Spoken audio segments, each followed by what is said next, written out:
कार्तिक के पावन महत्तम को शिव महापुराण के माध्यम से कार्तिक के महीने में संपूर्ण जनमानस को श्रवण करा रहे हैं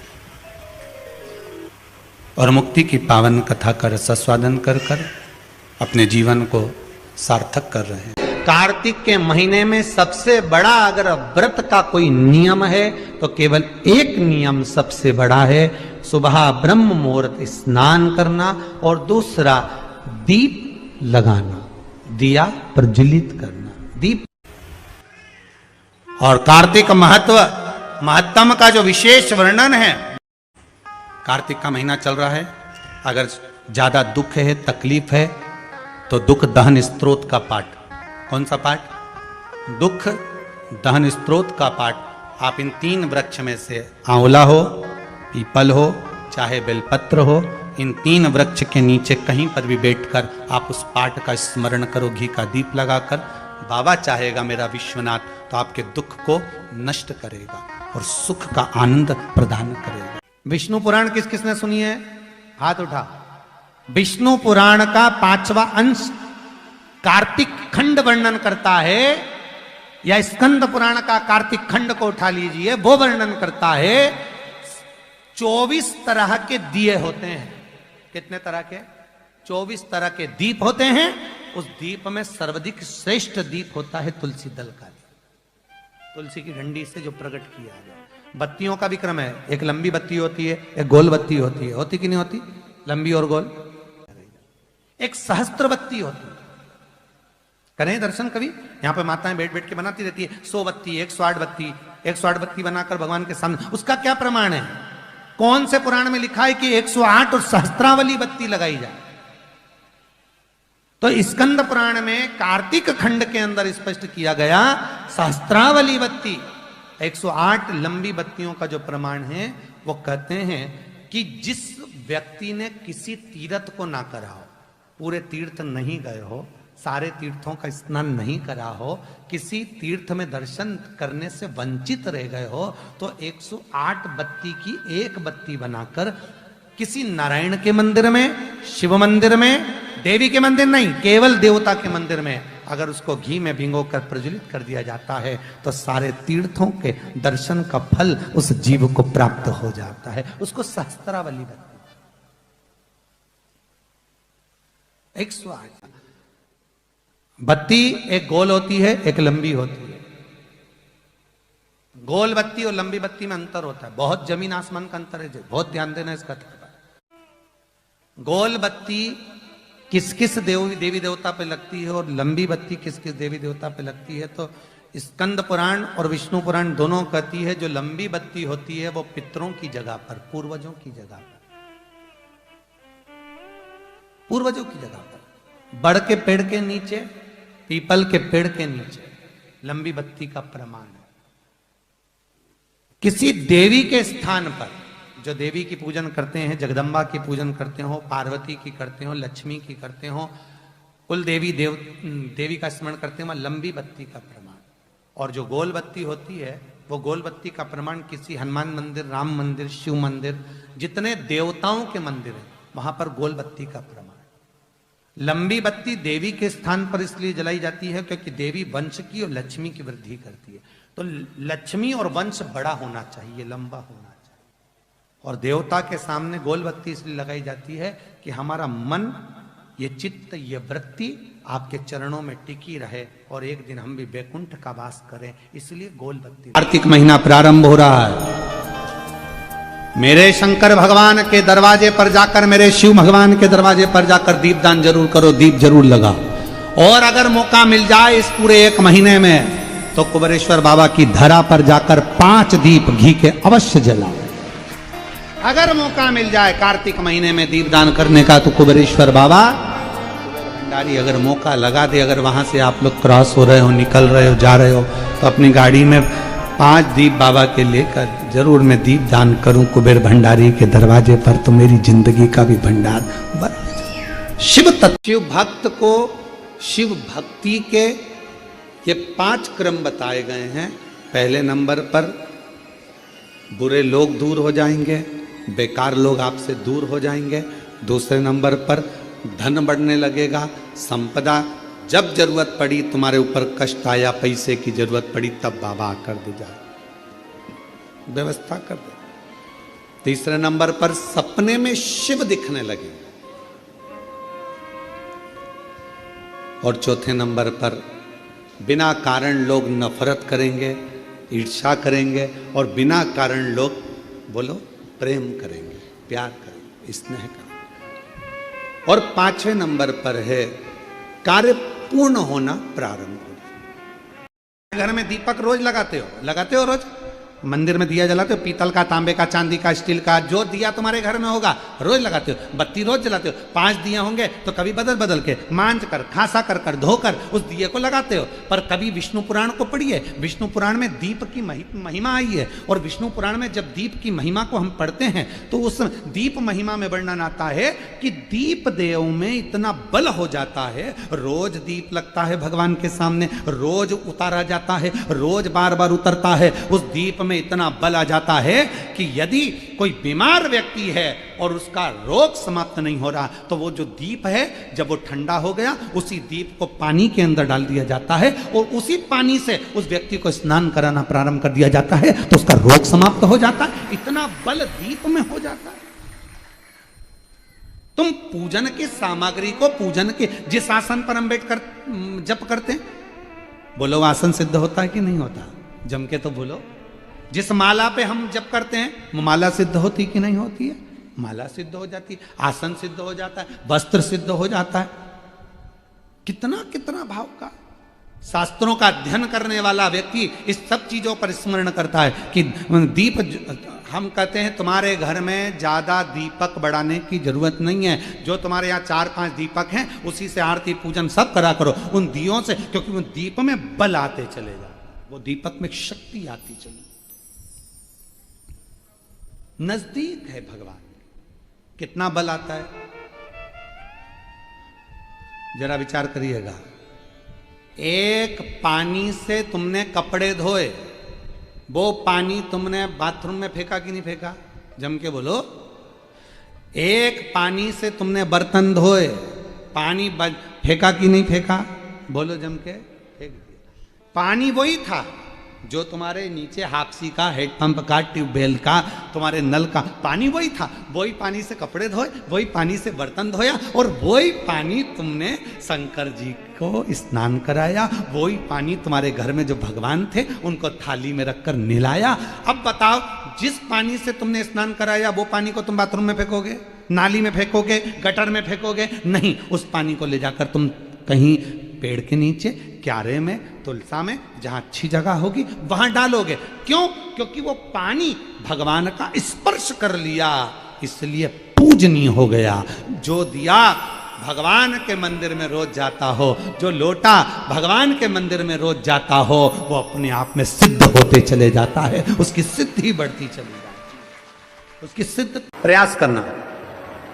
दुकान नहीं चल रही हो, व्यापार नहीं हो रहा हो, तकलीफें बहुत ज्यादा हो, घर में क्लेश जाता हो, अशांति ज्यादा हो, पैसे नहीं आ रहे हो, 1 रुपया कमा रहे, 1.25 रुपये खर्च हो रहा है, बहुत टेंशन है, तो शरद पूर्णिमा से कार्तिक पूर्णिमा तक एक हल्दी और कुंकू, ये थोड़ा सा मंदिर में लेकर जाइए। हल्दी और कुंकू जरा जरा सा ले जाओ, अशोक सुंदरी वाली जगह पर पहले शंकर जी पे जल चढ़ा दो, अशोक सुंदरी वाली जगह पे जल चढ़ा दो, और वह हल्दी और कुंकू की एक एक बिंदी अशोक सुंदरी वाली जगह पर अपनी कामना कर कर लगा कर आओ। उसी में से वो हाथ जो तुम्हारा गीला है कंकु हल्दी का, वही हाथ लाओ, घर में प्रवेश करते समय अपनी देहली पर थोड़ा सा लगा दीजिए।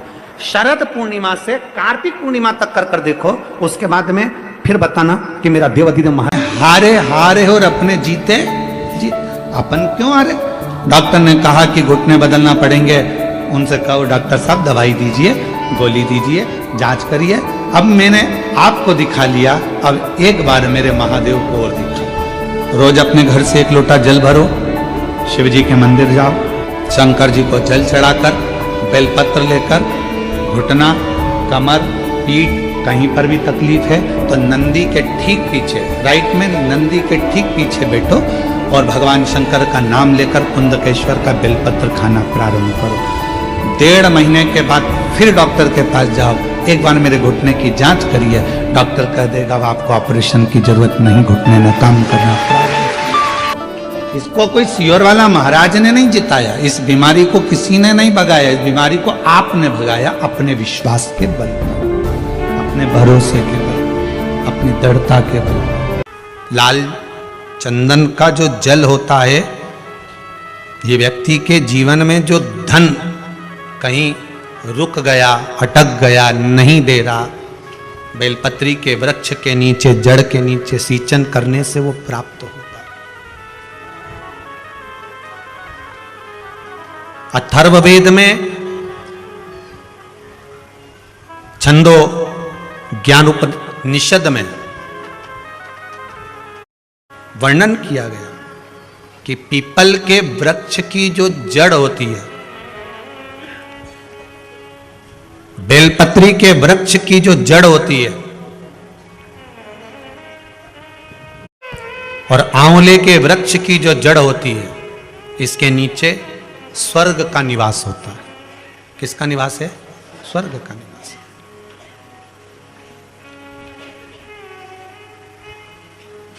अथर्ववेद में भी कहा और छंदोग्योपनिषद में भी वर्णन करा।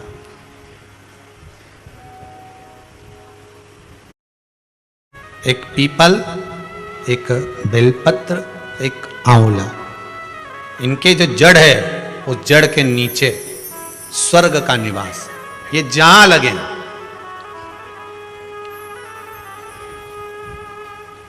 बस एक बात का ध्यान रखिए उसके लिए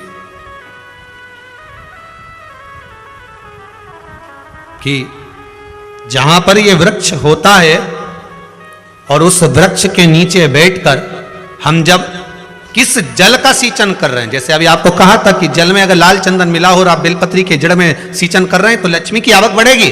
कहीं पैसा अपना अटक गया, नहीं आ रहा, आएगा। पीपल की जड़ में इत्र का जल, पीपल की जो जड़ होती है उसमें इत्र का पानी, थोड़ा सा जल, उसमें थोड़ा सा इत्र का भाग हो महाराज, और आप भगवान पीपल देव, पीपलेश्वर महादेव का स्मरण कर कर पीपल की जड़ में अगर जल चढ़ा रहे हैं और मान लो शरीर में कोई कष्ट हो गया है, शरीर में कोई रोग हो गया है, कोई मालूम पड़े ये हाथ 4 दिन से दुख रहा है या 4 दिन से ये नस दब गई है या ये कमर दब रही है, तो आप 2-4 दिन कर देखो। कलश के अंदर जल, जल में इत्र का थोड़ा सा भाग, पीपल की जड़ के नीचे आप उसका सींचन करिए पीपलेश्वर महादेव के नाम से। उस जल को थोड़ा सा भाग लेकर आ जाओ उसी में से जो चढ़ाया है, और उस स्थान पर जहां कष्ट है उसको लगाना प्रारंभ करिए। 2 दिन 3 दिन कर देखो। प्रैक्टिकल करने में क्या जाता है? सियोर वाला महाराज झूठ बोल रहा हो तो प्रैक्टिकल करने में क्या जाए, अपना करते रहो, जिन जिन ने करे। आंवले के वृक्ष की जड़, आंवले के वृक्ष की जो जड़ होती है, इसके नीचे शिव महापुराण की कथा कहती है, विष्णु पुराण कहती है, स्कंद पुराण कहती है महाराज कि भगवान नारायण स्वयं इस जड़ के नीचे अपना विश्राम करते हैं महाराज, इस जड़ के नीचे। प्रयास करा करो, एक चुटकी हल्दी, कितनी? मात्र 1 चुटकी हल्दी, आंवले के वृक्ष के नीचे, कितनी? मात्र 1 चुटकी हल्दी, आंवले के वृक्ष के नीचे भगवान हरि हर महादेव, कौन से महादेव हैं? हरि हर महादेव के नाम से रखकर उस पर पूर्व मुख कर कर, पूर्व की ओर मुख कर कर जल समर्पित करना प्रारंभ कर दीजिए। तो आंवले की जड़ के नीचे अगर हमने हल्दी रखकर जल का भाग समर्पित करा है पूर्वभिमुख होकर, तो अगर व्यापार नहीं चल रहा है, 1 हफ्ता हो गया, बैठे हुए हो, कोई ग्राहकी नहीं है, तो 1 बार करो, दूसरी बार करने जाओगे तो आप अपने आप दौड़ कर जाओगे कि मेरा 1 हफ्ते से व्यापार अच्छा चल रहा है। आप दूसरी बार करोगे तो आपको ये ज्ञान उपदेश ये प्राप्त हो जाएगा, अपने आप रिजल्ट सामने आएगा कि हाँ हमने आंवले के वृक्ष के नीचे हल्दी को समर्पित करा था और उसको चढ़ाने के बाद हमने जो जल चढ़ाया है उसका फल हमको प्राप्त हुआ। ध्यान दीजिए, शांति का अनुभव होता है, मन को शांति नहीं रहती, बार बार ऐसा लगता है कि रोना आ रहा है, कुछ घर में अच्छा नहीं लग रहा, कहीं आंख फटक रही है, कहीं कोई पड़क रहा है। तो कभी ऐसा लगे एक सफेद फूल पुष्प कुंदकेश्वर महादेव के नाम से अपने घर में से लेकर घुमाकर शिव जी को समर्पित कर कर आ जाओ। वापिस आओगे ना तो रुआसा सा मन होगा, ना मन में अशांति होगी। इतना पावर बाबा दे देंगे कुंदकेश्वर महादेव कि आपको खुद अनुभव हो जाएगा। केवल एक पुष्प श्वेत कुंदकेश्वर महादेव। कुंदकेश्वर महादेव कोई साधारण नहीं है। जिस समय माता पार्वती ने विदल और उत्पल का संहार करा था तो कुंदुक भगवान के चरणों में जाकर लगा। उस कुंदुक के लगने से भगवान शंकर का नाम कुंदकेश्वर हो गया।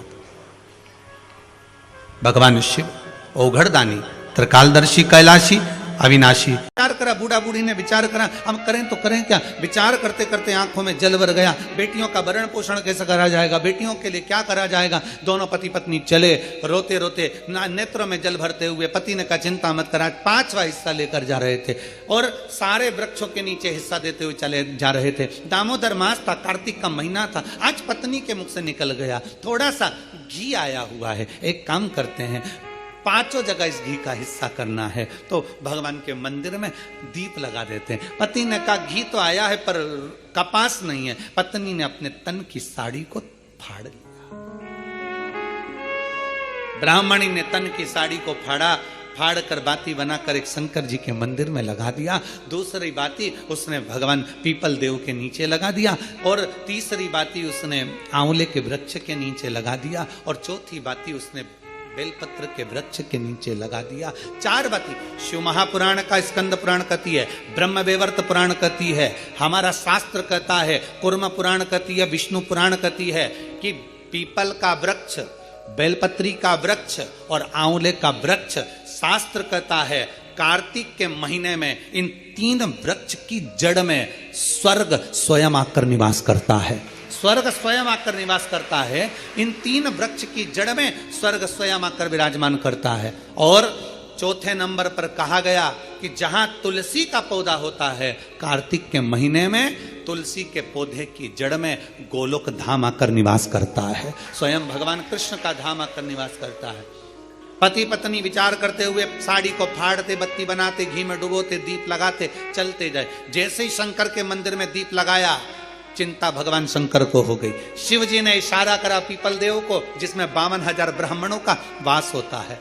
पीपल देव को इशारा कर कर जैसे ही पहुंचे, पीपल के वृक्ष में से एक लड़की निकलकर बाहर आई, काका मुझे तेरे साथ चलना है। इतने में पत्नी पति से कहती है, अपने घर में 6 लड़कियां पहले से, कैसे लेकर जाएं इसको। पति कहता है देख वो उसका कोई नहीं है, पीपल के पेड़ के नीचे बैठ के रो रही है, ले चल। पत्नी ने हाथ पकड़ा, आगे बढ़े, आंवले के वृक्ष के नीचे पहुंचे। जैसे ही आंवले के वृक्ष के नीचे पहुंचकर जैसे उन्हें दिया लगाया और दीप जैसे ही लगाया, इसलिए लक्ष्मी का दीप कभी भी गोल बत्ती का नहीं होता। लक्ष्मी का दीप हमेशा लंबी बत्ती का होता है, हमेशा लंबी बत्ती का होता है। शिव महापुराण की कथा कहती है, बाती जो लगाई जाती है दीपावली पर लगाओ, चाहे आप धनतेरस पर लगाओ, चाहे आप रूप चौदस पर लगाओ, चाहे पड़वा पर लगाओ, चाहे दूज पर लगाओ, बाती हमेशा लंबी होना चाहिए। लंबी बाती, चाहे तेल की लगाओ। कि 20,600 नदियों का स्नान अगर संसार के लोग एक साथ ना कर पाए तो किसी बेलपत्री के वृक्ष के नीचे बैठकर उस बेलपत्री को जल समर्पित कर कर उसी के जल का सींचन अगर अपने मस्तक पर कर लेता है तो 20,600 नदियों के पवित्र स्नान का फल उसको तुरंत प्राप्त हो जाए, तुरंत।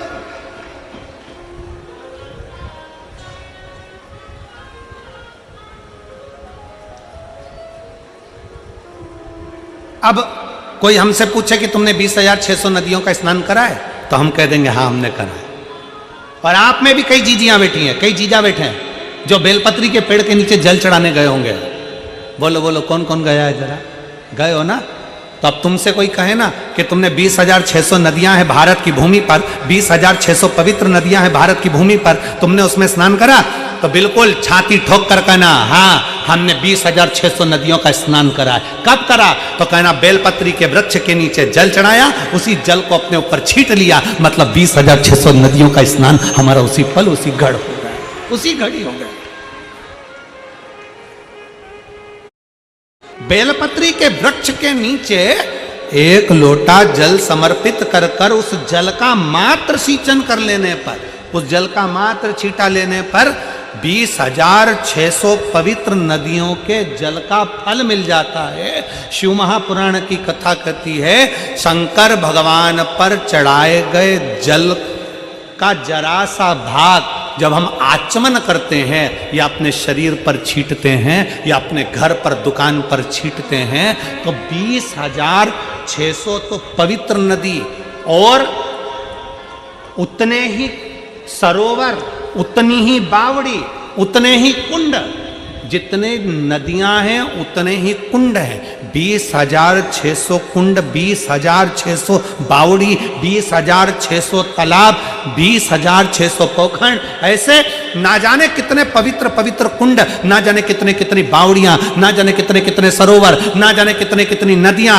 शिव महापुराण की कथा कहती है, बेलपत्री के वृक्ष के नीचे चढ़ाए गए जल का छींचन करने से 20,600 नदियों के स्नान का फल मिल जाता है, और शंकर भगवान पर चढ़ाए हुए जल का आचमन कर लेने से या अपने ऊपर छींट लेने से, घर पर छींट लेने से सारे पृथ्वी के जितने कुंड, बावड़ी और नदियां हैं, सबके फल हमें उसी क्षण प्राप्त हो जाए।